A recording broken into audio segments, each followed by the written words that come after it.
చెబుతాను కొద్దిగా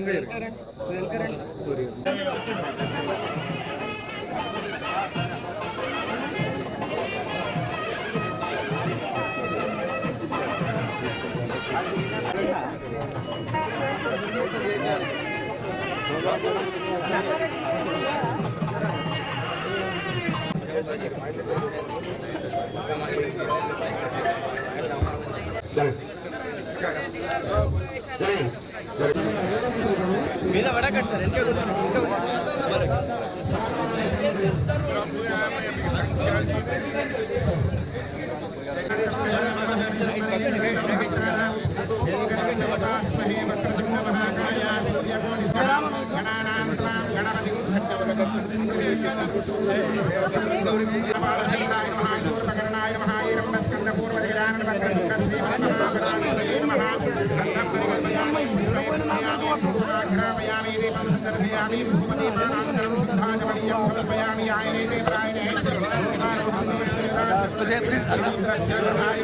श्री महागणाधिपति गौरी देवतां पुष्पै पूजयामि ओम गणानां गणपति महाकाय सूर्यकोटि सर्वदा देवासर्वकार्येषु सर्वदा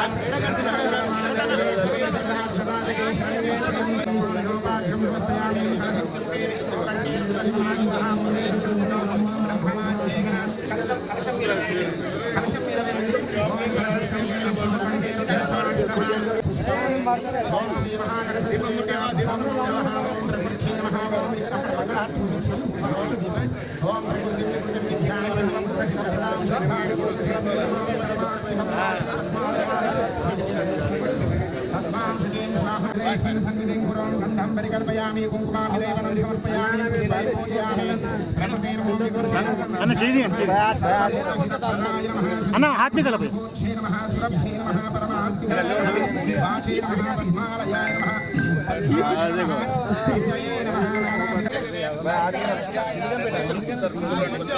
మేడం ముందుకు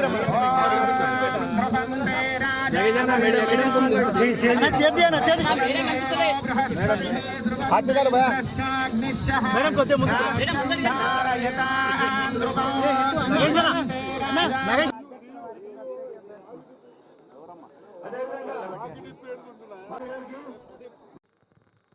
కనీసం కాంగ్రెస్ పార్టీ ఇన్ని సంవత్సరాలు స్వాతంత్రం తెచ్చిన పార్టీకి కూడా బిల్డింగ్ ఉన్నా అది పురాతన బిల్డింగ్ అయి ఇబ్బంది అవుతా ఉంది కాబట్టి దాన్ని దృష్టిలో పెట్టుకొని నేను దాన్ని ఎక్కువ చెప్పకుండా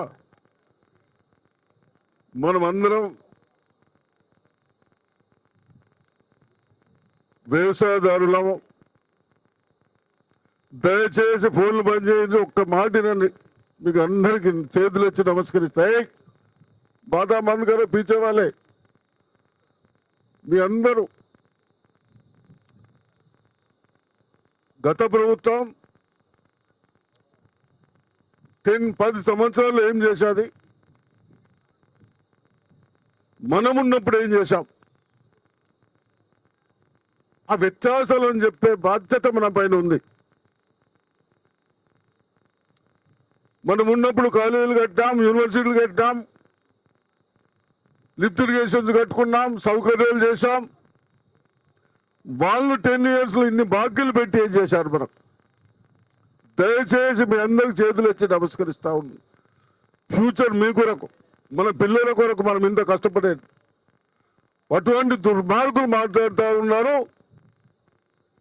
వాళ్ళని మనం ప్రజల్లో పోయి ఖండించకుంటే, వాళ్ళు చేసిన తప్పులు చెప్పకుంటే, జ్ఞాపకాలు చేయకుంటే మళ్ళీ ఇబ్బందులు అవుతాయి.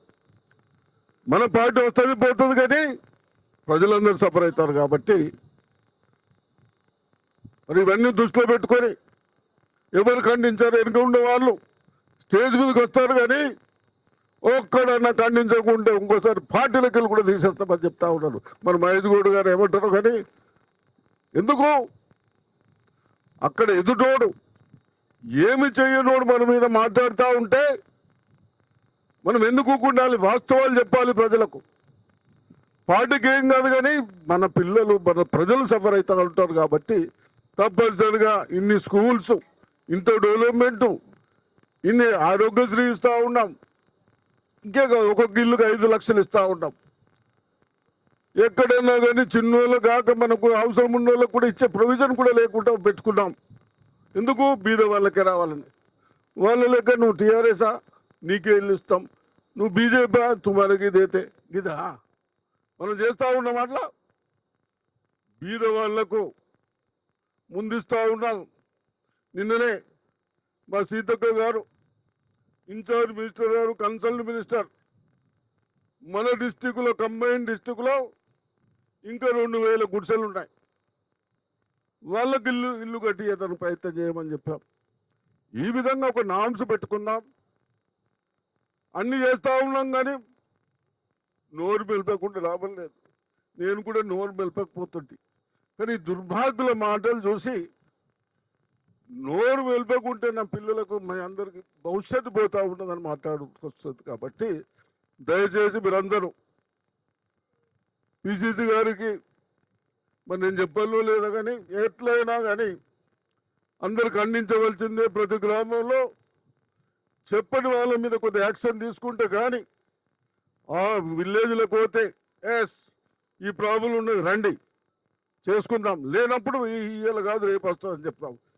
వాడు చేసిన తప్పులు లెక్క పెట్టక ముందు ఆడి లెక్క పెట్టుర్రి, మేము ఇన్ని చేసినాం ఇంకా చేస్తామని చెప్పండి, ఇంకేదైనా తప్పులు ఉంటాయి. కాబట్టి మరి తప్పనిసరిగా మరి నేను ఎక్కువ చెప్పకుండా సార్ ఏం చెప్పినా ఇట్లని చెప్తున్నాను మీ అందరు అనుకుంటారు. మీ అందరు కూడా బాబు, అవునా?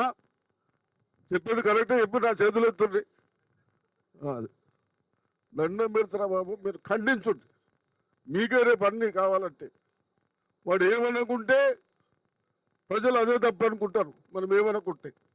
వాడు చేసిన తప్పులు ఖండించండి. ఇప్పుడు బీజేపీ ఏం చేస్తూ ఉన్నది? వేరే పక్కలకు సపోర్ట్ తిన్న వాళ్ళకేమో కోట్ల రూపాయలు ఇస్తారు. మనమేమన్నా ఏం చేశాం? ఇదా ఇప్పుడు వడ్లది కాంటలకు ఎందుకు కష్టమవుతా ఉంది? అదేదో టాక్ చేసేటట్టు ఈడు 6-3 బోధనకు రావాలి, బోధనది నిజామాబాద్కి రావాలి. ఇవన్నీ ప్రాబ్లమ్స్ వస్తూ ఉన్నాయి. అది మన ప్రాబ్లమ్స్ కాదు, రైస్ మిల్లర్స్ ప్రాబ్లం కాదు. వాళ్ళని ఆపు చేసి పెట్టి మరి అదే అడుగుతా ఉన్నాను. మనము 7 లక్షల టన్నులు పండించినామమ్మా. మరి అందరికీ మనకు ఒకటే లెక్క చేస్తే ఎట్లా?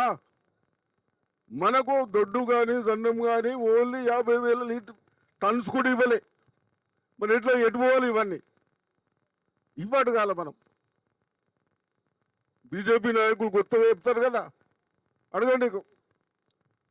రేపటి నుంచి కూడా మా సీతక్క గారికి, పిసిసిగా ప్రెసిడెంట్ గారికి కొన్ని పేమెంట్స్ కూడా ఇబ్బంది లేకుండా బాధలు అవుతూ ఉన్నాయి. అంగన్వాడీ కానీ స్కూల్ కానీ అవన్నీ ఒక ప్రణాళిక చేయాలనుకుంటున్నాం. మేము ముగ్గురం కలిసి ప్రణాళిక చేసి తప్పనిసరిగా ఎప్పుడెప్పుడు వచ్చేటానికి ప్రయత్నం చేద్దామని చెప్తా ఉన్నాం. కాబట్టి మేము మా వంతు మేము చేస్తాం. ముఖ్యమంత్రి గారు బాగా కష్టపడతా ఉన్నారు, వారికి కూడా కన్విన్స్ చేసుకుంటాం, పని చేసుకుంటాం. కాబట్టి మీరందరూ దయచేసి గ్రామాల్లో బీజేపీ కానీ టీఆర్ఎస్ కానీ ఏ పార్టీ ఎట్లా చేసిందో, ఇప్పుడు మనందరికంటే కవిత పోపు, మా కోడలు కవిత కోడలు ఎట్లా అంటున్నది వాళ్ళు అయ్యని. మరి మనకేమో ఏమన్నా నువ్వు నడుపుతావు కదా, నవీన వీణ అనిల్ మాట్లాడు, కవితనే మాట్లాడినప్పుడు మనకేనా? మిత్రులారా, మా సీతక్క చెప్పినారు, కాంగ్రెస్ పార్టీ అందరి పార్టీ. రాహుల్ గాంధీ, సోనియా గాంధీ, ప్రియాంక గాంధీ, ఖర్గే వారి కులాలు లేవు, మతాలు లేవు. దేశమే వాళ్ళ దేశం. దేశం కోసం సర్వం చేసినటువంటి రాహుల్ గాంధీ తాత ముత్తాతల నుంచి దేశం కోసం ఆస్తులు త్యాగం చేసినట్టు కుటుంబం. ఆస్తులు కాదు, ప్రధానమంత్రి పదవిని త్యాగం చేసినట్టు కుటుంబం. ఇలా సర్పంచ్ పదవి వదులుకోవాలంటే బాణం మీదకి వస్తుంది. అలాంటిది ప్రధానమంత్రి పదవిని 2004లో సోనియా గాంధీ గారు, 2009లో రాహుల్ గాంధీ గారు త్యాగం చేసి ఒక మేధావి అయినట్టు మన్మోహన్ సింగ్ గారి చేతిలో పెట్టినారు. ఇది కాంగ్రెస్ పార్టీ సంస్కృతి. త్యాగం అంటే కాంగ్రెస్ పార్టీ. ఇలా పెద్ద మాటలు చెప్తున్న మోడీ గారికి నేను అడుగుతా ఉన్నాను, ఒక్కడంటే ఒక్కడున్నాడా స్వాతంత్రోద్యమంలో బీజేపీ నాయకుడు? ఆనాడు ఇదే విహెచ్పి, ఇదే ఆర్ఎస్ఎస్, ఇదే జనసంఘ్ బ్రిటిష్ పాలననే ముద్దు, మాకు స్వాతంత్రం వద్దు అన్నట్టు నాయకులు ఇలా దేశం గురించి, త్యాగం గురించి మాట్లాడుతూ ఉన్నారు. కాంగ్రెస్ పార్టీని విమర్శిస్తూ ఉన్నారు. ఒక్కడంటే మిత్రులు ఒక్కడు స్వాతంత్రంలో పాల్గొనలే. ఆనాడు స్వాతంత్రం చేసింది గాంధీ గారి నేతృత్వంలో కాంగ్రెస్ పార్టీ నాయకులు. సుభాష్ చంద్రబోస్, మౌలానా అబుల్ ఆజాద్, రాధాకృష్ణన్ గారు, ఎంతో మంది త్యాగదనులు స్వాతంత్రం కోసం పోరాటం చేశారు. స్వాతంత్రం వద్దన్న వ్యక్తులు ఇలా దేశాన్ని పాలిస్తూ మతాల పేరిట, ప్రాంతాల పేరిట దేశాన్ని విభజించి వారి స్వార్థం కోసం, వారి అధికారంలో ఉండడం కోసం నానా ఇబ్బందులు పెడుతున్నట్టు ఈ తరుణంలో దేశం రాహుల్ గాంధీ వైపు చూస్తూ ఉంది. దేశం ఖర్గే వైపు చూస్తూ ఉంది. రాహుల్ గాంధీ నేతృత్వంలోనే ఈ దేశం కులాలకి, మతాలకి, ప్రాంతాలకు అతీతంగా అభివృద్ధి చెందుతుందన్న ఒక ఆశ ప్రజల్లో కనబడుతుంది. కాబట్టే ఈ దేశంలో ఎప్పుడు ఎన్నికలైనా రాహుల్ గాంధీ నేతృత్వంలో కాంగ్రెస్ పార్టీ యూపీఏ ప్రభుత్వంలోకి వస్తుంది. దేశాన్ని ఇలా కులాల, మతాల పేరిట విచ్ఛిన్నం చేస్తూ సామాన్యుడికి ప్రభుత్వం దూరమైంది. బీజేపీ ప్రభుత్వం అదానీ, అంబానీ లాంటి పెత్తందాలను పెసిపోసింది తప్ప సామాన్యుడికి ఎక్కడ కూడా లాభం చేకూర్చిన పని చేయలే. ఇలా పెట్రోల్ ధరలు ఏ విధంగా ఉన్నాయి, కిరోసిన్ ధరలు ఏ విధంగా ఉన్నాయి, డీజిల్ ధరలు ఏ విధంగా ఉన్నాయి, పప్పులు, ఉప్పు దినుసులు, కూరగాయలు ఏ రకంగా ఉన్నాయి, ఏదైనా సామాన్యుడి చేరులో ఉందా అని అడుగుతా ఉన్నాను. ఇలా రేవంత్ రెడ్డి గారి నేతృత్వంలో రాష్ట్రంలో వచ్చిన కాంగ్రెస్ ప్రభుత్వం సీతక్క చెప్పినట్టుగా 4.5 లక్షల ఇల్లు దేన్నంటారు మిత్రమా? డబుల్ బెడ్రూమ్ ఇల్లు నీలూరు నుంచి ఆశల పల్లకిలో ఊయలూపిన కేసీఆర్ ఇలా ప్రజలు ఫలాన్ని చిత్తగించి ఫామ్ హౌస్ కు పరిమితమయ్యారు. పెద్దలు సుదర్శన్ రెడ్డి గారు చెప్పినట్టుగా కవిత గారు పార్టీ పెట్టి ఆనాడు జరిగిన దోపిడీ మీద స్పందిస్తూ ఉంటే వారికి జవాబు చెప్పలేని పరిస్థితి ఇలా కేసీఆర్ సతమతం అవుతా ఉన్నారు. కుటుంబ తగాదా, ఆస్తి తగాదా తేల్చుకోలేని వ్యక్తులు ఇలా రాష్ట్రం గురించి, రాష్ట్ర ప్రజల గురించి ఏం చేస్తారో ఒక్కసారి మనం ఆలోచించుకోవాలి. 10 ఏళ్ళు జరిగిన దోపిడీ, ఆర్థిక విధ్వంసం, వారు కూడబెట్టుకున్న ఆస్తులు, పంపకాల్లో తేడాలే ఇలా కవితమ్మ గారు బయటకు వచ్చి పార్టీ పెట్టినారు. ఆత్మాభిమానంతో సంతోషం. కవిత గారు పార్టీ పెట్టారు, స్వాగతిస్తాం. కానీ ఆనాడు 10 ఏళ్ల దోపిడీలో మీ భాగస్వామ్యం ఉందనే మాట మాత్రం మర్చిపోకూడదనే మాట ఈ సందర్భంగా మనవి చేస్తా ఉన్నాను. ఈ రాష్ట్రంలో బీజేపీ పార్టీ మొలకెత్తదు. రాష్ట్ర పరిస్థితులు ఆ విధంగా ఉన్నాయి. మతవాద శక్తులు 7 సీట్లు 8 సీట్లు పరిమితం అవుతారు తప్ప ఈ రాష్ట్రాన్ని పాలించే స్థాయికి రారు అనే మాట నేను ఈ సందర్భంగా మీకు చెప్పదలుచుకున్నాను. అందుకే మిత్రులారా, నాకు భరోసా ఉంది. మీ అందరి బలంతో ఇవాళ చెప్తా ఉన్నాను. భూపతి రెడ్డి గారు చెప్పినట్టుగా 100కు పైగా సీట్లతో కాంగ్రెస్ పార్టీ మళ్ళీ అధికారంలోకి వస్తుంది. రేవంత్ రెడ్డి గారి నేతృత్వంలో, రాహుల్ గాంధీ, ఖర్గే గారి మార్గదర్శనంలో వచ్చే ఎన్నికల్లో 100కు సీట్లు పైన గెలుస్తాం, మళ్ళీ అధికారంలోకి వస్తాం. ఇది కానుకగా రాహుల్ గాంధీ, ఖర్గే గారికి అప్పచెప్తామనే మాట కూడా ఈ సందర్భంగా మనవి చేస్తా ఉన్నాను. మిత్రులారా, ప్రజలకు ఇచ్చిన వాగ్దానాలు ఏవి కూడా తప్పకుండా 8 లక్షల కోట్ల అప్పున్నా, కేసీఆర్ అప్పు చేసిన ఇండ్ల విషయంలో కానీ, వెల్ఫేర్ విషయంలో కానీ, సంక్షేమ విషయంలో కానీ, అభివృద్ధి విషయంలో కానీ ఎక్కడ కూడా మనం వెనకడుగు వేయట్లే. ముఖ్యమంత్రిగా దురదృష్టి ఉంది కాబట్టి రేవంత్ రెడ్డి నేతృత్వంలో గ్లోబల్ సమ్మిట్ జరిగితే దాదాపు 6 లక్షల కోట్ల విదేశీ పెట్టుబడులు వచ్చినాయనంటే ఏ దశగా ఈ రాష్ట్రం అభివృద్ధి చెందుతుందో మీరు ఒకసారి చూసుకోవాల్సిన అవసరం ఉంది. రోడ్ల నిర్మాణం, విదేశీ పెట్టుబడులు, విదేశీ కంపెనీలు, దాంతోపాటు సంక్షేమం, బీద ప్రజానికం కోరుకున్నటువంటి కోరికలు తీర్చే విధానం ఇలా కాంగ్రెస్ పార్టీ అవలంబిస్తున్నటువంటి పరిస్థితి. కేసీఆర్ గారి పాలన ఏ రకంగా ఊరడించి ప్రజల్ని మోసం చేసిందో చూసాం. కాంగ్రెస్ నైజం అది కాదు. తెలంగాణ ఇస్తాను ఒక మాట చెప్తే సోనియా గాంధీ గారు తెలంగాణ ఇచ్చారు. ఇచ్చిన తెలంగాణని కేసీఆర్ 50 ఏళ్లకు వెనుకకు నెట్టివేసినాడు. మళ్ళీ దాన్ని గాడిలో పెట్టే క్రమంలో ముఖ్యమంత్రి గారు, బట్టి గారు, వారి మంత్రివర్గ సభ్యులు ప్రయత్నం చేస్తా ఉన్నారు. సీతక్క గారు పొద్దున 7 నుంచి రాత్రి 11 దాకా ఎందుకు 6 నిమిషాలు కృషి చేస్తారు? ఇది కాంగ్రెస్ పార్టీ కమిట్మెంట్. అందుకే మిత్రులారా, కాంగ్రెస్ పార్టీ నమ్ముకున్న వారికి ఎవరికి దోకా ఉండదు. భవిష్యత్తులో రాహుల్ గాంధీ, ఖర్గే మార్గదర్శనంలో రాష్ట్ర ముఖ్యమంత్రి రేవంత్ రెడ్డి నేతృత్వంలో ప్రజలకి కావలసింది ఇస్తాం. ప్రజలకి మనం మాట ఇచ్చింది నెరవేరుస్తాం. వచ్చే ఎన్నికల్లో అత్యధిక సీట్లు గెలుస్తాం. ఈ రాష్ట్రంలో కాంగ్రెస్ పార్టీకి పోటీయే లేదు. నాయకులు పంచాయతీలు ఆస్తి ఇంకో 10 ఏళ్ళు పడుతుంది. BJP party మొలకెత్తదు.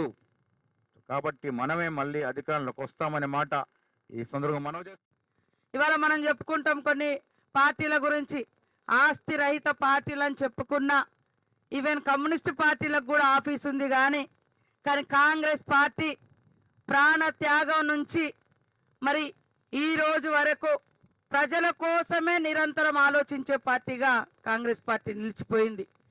ఈరోజు ఇన్ని సంవత్సరాల అధికారంలో ఉన్న కాంగ్రెస్ పార్టీకి ఢిల్లీ నుంచి గల్లీ వరకు సొంత భవనాల కోసం, సొంత ఆస్తుల కోసం, సొంత పార్టీ కార్యక్రమాల ఆస్తులను పెంచాలని ఎప్పుడు కూడా ఆలోచించలే. ఫస్ట్ పేదలకు ఇల్లులు ఇవ్వాలని, ఇందిరమ్మ రాజ్యం అంటేనే పేదలకు నీడ, పేదలకు కాళ్ళ కింద ఉండే జాగా, పేదలకు ఉపాధి. కాబట్టి ఈరోజు కోట్లాది మంది పేదలకు ఈ దేశంలో ఇందిరమ్మ ఇల్లులు కట్టియడం జరిగింది. నిన్న నేను కామారెడ్డిలో నైటు మరి గూడెం విలేజ్లో నేను షబ్బీరల్ సార్ గారు పోయి ఒక గృహప్రవేశం చేసి ఇంటి వాళ్ళతో కలిసి భోజనం చేసి వచ్చినాం. ఈ రోజు కూడా ఇక్కడ భూపత్ రెడ్డి గారితో మరి ఒక ఊర్లో మల్కాపురం ఊర్లో అక్కడ కూడా గృహప్రవేశం చేసి వచ్చినాం. అనంతరం ఇన్నేళ్ల తర్వాత మన పార్టీ ఆఫీస్కు ఫౌండేషన్ వేసుకుంటున్నాం. ఇది కాంగ్రెస్ లెక్క, కాంగ్రెస్ చేసే చక్కటి విధానం. ఇన్ని కోట్ల మందికి ఇల్లులు ఇచ్చినా ఇప్పటికే ఢిల్లీలో ఉండే రాహుల్ గాంధీ గారికి, సోనియమ్మకు సొంత ఇల్లు లేదు. అదే విధంగా సొంత ఆస్తులు లేవు, సొంత భవనాలు లేవు. కానీ కోట్లాది మంది కోసం ఆలోచించే పార్టీ, కోట్లాది మంది కోసం కొట్లాడిన పార్టీ కాంగ్రెస్ పార్టీ. ఇది మన విధానం. అయినా ఇన్నాళ్ళకైనా కనీసం కార్యకర్తలు జిల్లా హెడ్ క్వార్టర్కి వస్తే నిలబడడానికి నీడ ఉండడం లేదు. కార్యకర్తలే కాదు, ఎవరైనా పని మీద వచ్చిన పేదలు కూడా వచ్చి ఇక్కడ ఆశ్రయం పొందే విధంగా ఈ ఒక పార్టీ ఆఫీసును మనం నిర్మించుకుంటున్నాం. ఇవాళ అనేక ప్రాంతీయ పార్టీలు వచ్చుడు రాగానే వాళ్ళ ఆఫీసులు, వాళ్ళ ఆస్తులు అవన్నీ పెంచుకున్నారు. కానీ 76 ఏళ్ల చరిత్రలో ఎప్పుడు కూడా మన అని ఎప్పుడు నా అని ఎప్పుడు ఆలోచించలే. అందరూ అనే ఈ కాంగ్రెస్ విధానం. కాబట్టి ఇందులో అందరూ మంచి హృదయంతో భాగస్వాములం అవుదాం. మంచిగా బ్రహ్మాండంగా కట్టి చరిత్రలో వేలాది మంది ఇక్కడికి వచ్చి సేద తీరే విధంగా నైట్ అయినా పగలైనా ఎండకైనా వారికి ఒక ఆశయం ఇచ్చే మరి పార్టీ ఆఫీసుగా మిగులుదామని తెలియజేస్తూ మీ అందరికీ పేరు పేరున శుభాకాంక్షలు. అందరూ మంచి ఒక కమిటీ వేసుకొని నిర్మాణం చేసుకొని అందులో ప్రతి ఒక్కరం కూడా భాగస్వాములమైదాం. ఇది హిస్టరీ. ఈ హిస్టరీలో అందరి చేయితో ఉండాలి, అందరి శ్రమ ఉండాలి, అందరి భాగస్వామ్యం ఉండాలి. చెప్పుకోవడానికి పలానా ఆఫీస్ పలానా ఈ సంవత్సరంలో మేము కట్టినాం, అందులో నేను నా పాత్ర ఇది అని కూడా గర్వంగా గల్లెగిరేసుకొని చెప్పుకునే పరిస్థితి ఉంటుంది. ఇందాక సుదర్శన్ రెడ్డి సార్ అన్నట్టుగా కాంగ్రెస్ పార్టీ ఈ 2.5 ఏళ్లలో ఇచ్చినన్ని పనులు, చేసినన్ని పనులు ఎక్కడ జరగలే. 1 సంవత్సరంన్నర కాలంలోనే 4.5 లక్షల మందికి ఇల్లులు ఇచ్చినాం. పని ఎక్కువ చేస్తున్నాం, ప్రచారం తక్కువ చేసుకుంటున్నాం. అవతలోడేమో అబద్ధాన్ని దేశమంతా తిప్పుతా ఉన్నాడు, మనం నిజం కూడా చెప్పుకోలేకపోతున్నాం. దయచేసి ప్రతి ఊర్లో ఎక్కడ లీడర్లు అక్కడ ఇది ఎవరో వేరే వాళ్ళు చెప్తారని కాదు, మనమే జరుగుతున్న పనిని చెప్పుకోవాలి. జరిగే తప్పుడు ప్రచారాన్ని కూడా తిప్పి కొట్టుకుంటూ ముందుకెళ్ళి కాంగ్రెస్ పార్టీని గ్రామాన మరి పట్టణాలలో బలోపేతం చేద్దామని పిలుపునిస్తూ మీ అందరికీ మరొకసారి శుభాకాంక్షలు, ధన్యవాదాలు తెలియజేస్తా ఉన్నాను.